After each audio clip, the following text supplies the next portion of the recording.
मौन रहकर और दिमाग शांत रखकर लिया हुआ कोई सा भी निर्णय जीत अवश्य दिलाता है और खुद को मन से बलवान बनाता है। ऐसी सीख गौतम बुद्ध ने कई सालों पहले की पीढ़ी को क्यों दी थी? इसके पीछे का रहस्य क्या है? आज इसी रहस्य के बारे में हम गौतम बुद्ध की इस प्रेरणादायक कहानी के माध्यम से जानेंगे। तो बिना देर किए चलिए उन कहानियों की शुरुआत करते हैं। पहली कहानी, बुद्ध सार्थकता। एक व्यक्ति बुद्ध के पास गया और बोला कि गुरुदेव, मुझे जीवन के सत्य का पूर्ण ज्ञान है, फिर भी मेरा मन किसी काम में नहीं लगता। इस अस्थिरता का क्या कारण है? बुद्ध ने उसे रात तक इंतजार करने के लिए कहा। रात होने पर वे उसे झील के पास ले गए और झील में चांद का प्रतिबिंब दिखाकर बोले कि एक चांद आकाश में और एक झील में। तुम्हारा मन इस झील की तरह है, तुम्हारे पास ज्ञान तो है, लेकिन तुम उसे इस्तेमाल करने की बजाय मन में लेकर बैठे हो। ठीक वैसे जैसे झील चांद का प्रतिबिंब लेकर बैठी है, तुम्हारा ज्ञान तभी सार्थक होगा जब तुम उसे व्यवहार में एकाग्रता व संयम के साथ अपनाने की कोशिश करो। झील का चांद तो भ्रम है, तुम्हें अपने काम में मन लगाने के लिए आकाश के चंद्रमा की तरह बनना है। झील का चांद तो पानी में पत्थर गिराने पर हिलने लगता है। जैसे तुम्हारा मन जरा जरा सी बात पर डोलने लगता है, तुम्हें अपने ज्ञान और विवेक को जीवन में नियम पूर्वक लाना होगा तथा अपने जीवन को सार्थक एवं लक्ष्य हासिल करने में लगाना होगा। खुद को आकाश के चांद के बराबर बनाओ। शुरू में थोड़ी परेशानी आएगी, पर कुछ समय बाद ही तुम्हें दूसरी आहट हो जाएगी। उस व्यक्ति की समस्या दूर हो गई और वह बहुत प्रसन्न हुआ। उसने महात्मा बुद्ध के चरण स्पर्श करते हुए कृतज्ञता व्यक्त की और अंत में वहां से चला गया। चलिए दोस्तों, अब गौतम बुद्ध की चौथी कहानी की शुरुआत करते हैं। बुद्ध की दूसरी कहानी की शुरुआत करते हैं। दूसरे को कोई संतान नहीं थी। राजा ने फैसला किया कि वह अपने राज्य के किसी बच्चे को ही अपना उत्तराधिकारी चुनेगा। इसी इरादे से उसने एक दिन सभी बच्चों को बुलाया गया।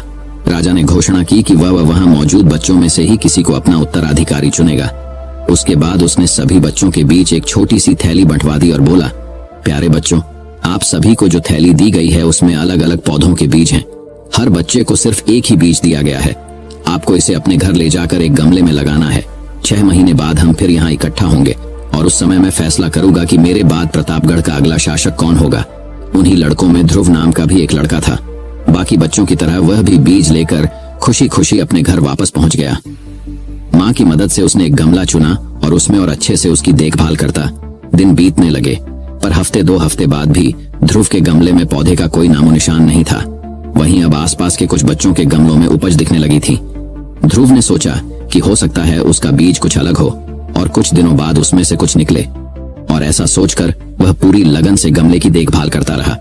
पर 3 महीने बीत जाने पर भी उसका गमला खाली था।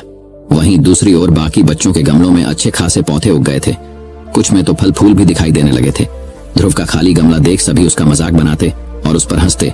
यहाँ तक कि कुछ बड़े बुजुर्ग भी उसे बेकार में मेहनत करने से मना करते, पर इसके बावजूद ध्रुव ने हार नहीं मानी और लगातार गमले की देखभाल करता रहा। देखते देखते 6 महीने भी बीत गए और राजा के सामने अपना गमला ले जाने का दिन आ गया। ध्रुव चिंतित था क्योंकि अभी भी उसे गमले में कुछ नहीं निकला था। वह मन ही मन सोचने लगा, अगर मैं ऐसे ही राजा के सामने चला गया तो सब लोग मुझ पर कितना हंसेंगे, और कहीं राजा भी मुझसे नाराज हो गया और सजा दे दी तो किसी को यकीन नहीं होगा कि मैं बीज में रोज पानी डालता था। सब मुझे कितना आलसी समझेंगे। माँ ध्रुव की परेशानी समझ रही थी। उसने ध्रुव की आंखों में आंखें डालकर कहा, नतीजा जो कुछ भी हो, तुम्हें राजा को उसका दिया हुआ बीज लौटाना ही चाहिए। तय दिन सभी बच्चे राजमहल के मैदान में इकट्ठा हो गए। वहां एक से बढ़कर एक पौधों का अंबार लगा था। रंग बिरंगे फूलों की खुशबू से पूरा महल सुगंधित हो गया। ध्रुव का खाली गमला देख बाकी बच्चे उसका मजाक उड़ा रहे थे कि तभी राजा के आने की घोषणा हुई। सभी बच्चे शांति से अपनी जगह खड़े हो गए। सबके अंदर बस एक ही प्रश्न चल रहा था कि कौन बनेगा राजा। राजा बच्चों के बीच से होकर आगे बढ़ने लगे। वह जहां से भी गुजरते बच्चे तन कर खड़े हो जाते और अपने आप को योग्य उत्तराधिकारी साबित करने की कोशिश करते। तमाम खूबसूरत पौधों को देखने के बाद राजा की नजर ध्रुव पर पड़ी। राजा ने ध्रुव से पूछा, क्या हुआ, तुम्हारा गमला खाली क्यों है? ध्रुव बोला, है राजन, मैं रोज इसमें पानी डालता था, धूप दिखाता था। 6 महीने तक मैंने इसकी पूरी देखभाल की, पर फिर भी इसमें से पौधा ही नहीं निकला। ध्रुव कुछ हिचकिचाहट के साथ बोला।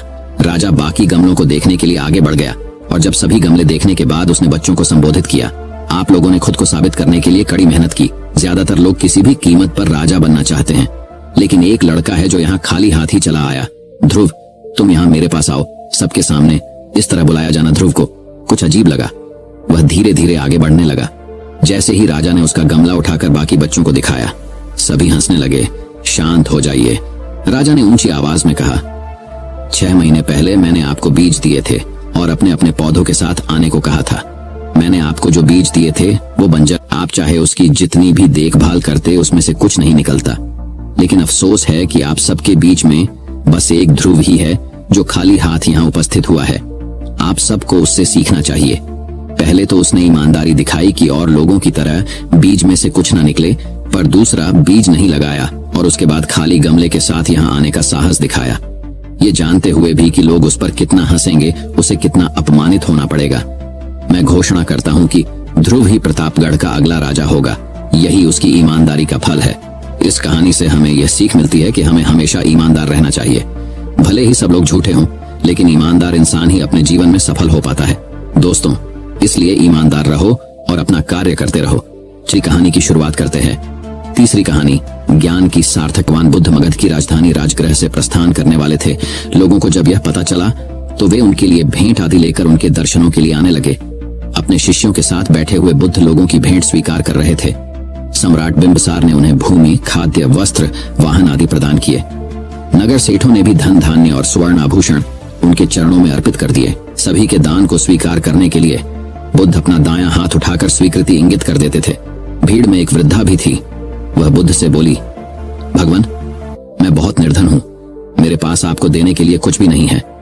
आज मुझे पेड़ से एक आम गिरा हुआ मिल गया। मैं उसे खा रही थी, तभी मैंने आपके प्रस्थान करने का समाचार सुना। उस समय तक मैं आधा आम खा चुकी थी। मैं भी आपको कुछ अर्पित करना चाहती हूँ, लेकिन मेरे पास इस आधे खाए हुए आम के सिवा कुछ भी नहीं है। इसे ही मैं आपको भेंट करना चाहती हूँ। कृपया मेरी भेंट स्वीकार करें। वहां उपस्थित अपार जनसमुदाय, राजा महाराजाओं और सेठों ने देखा कि भगवान बुद्ध अपने आसन से उठकर नीचे आए और उन्होंने दोनों हाथ फैलाकर वृद्धा का आधा आम स्वीकार किया। सम्राट बिंबिसार ने चकित होकर बुद्ध से पूछा, महात्मा, एक से बढ़कर एक अनुपम और बहुमूल्य उपहार तो आपने केवल हाथ हिलाकर ही स्वीकार कर लिए, लेकिन इस बुढ़िया के झूठे आम को लेने के लिए आप आसन से नीचे उतरकर आ गए। इसमें ऐसी कौन सी विशेषता है? बुद्ध मुस्कुराकर बोले, इस वृद्धा ने मुझे अपनी समस्त पूंजी दे दी है। आप लोगों ने मुझे जो कुछ भी दिया है वह तो आपकी संपत्ति का कुछ अंश ही है, और उसके बदले में आपने दान करने का अहंकार भी अपने मन में रखा है। इस वृद्धा ने मेरे प्रति अपार प्रेम और श्रद्धा रखते हुए मुझे सर्वस्व अर्पित कर दिया है। फिर भी उसके मुख पर कितनी नम्रता और करुणा है। चलिए दोस्तों, अब गौतम बुद्ध की 10वीं कहानी की शुरुआत करते हैं। 10वीं, आपके जीवन में अच्छे बदलाव आए होंगे। आपको इस वीडियो से क्या सीखने मिला ये कमेंट करके जरूर बताएं, और अपने परिवार, दोस्तों या आपके करीबी इंसान के साथ ये कहानी शेयर करके उन्हें भी इस ज्ञान से परिचित करवाएं। बाकी अगर आपको ये वीडियो दिल से अच्छी लगी हो तभी इस वीडियो को लाइक कर देना, और आपने अब तक इस चैनल को सब्सक्राइब न किया हो तो चैनल को सब्सक्राइब भी जरूर कर देना। आपका हर दिन शुभ हो और खुशियों से आपका जीवन भरा रहे। धन्यवाद। नमो बुद्धाय।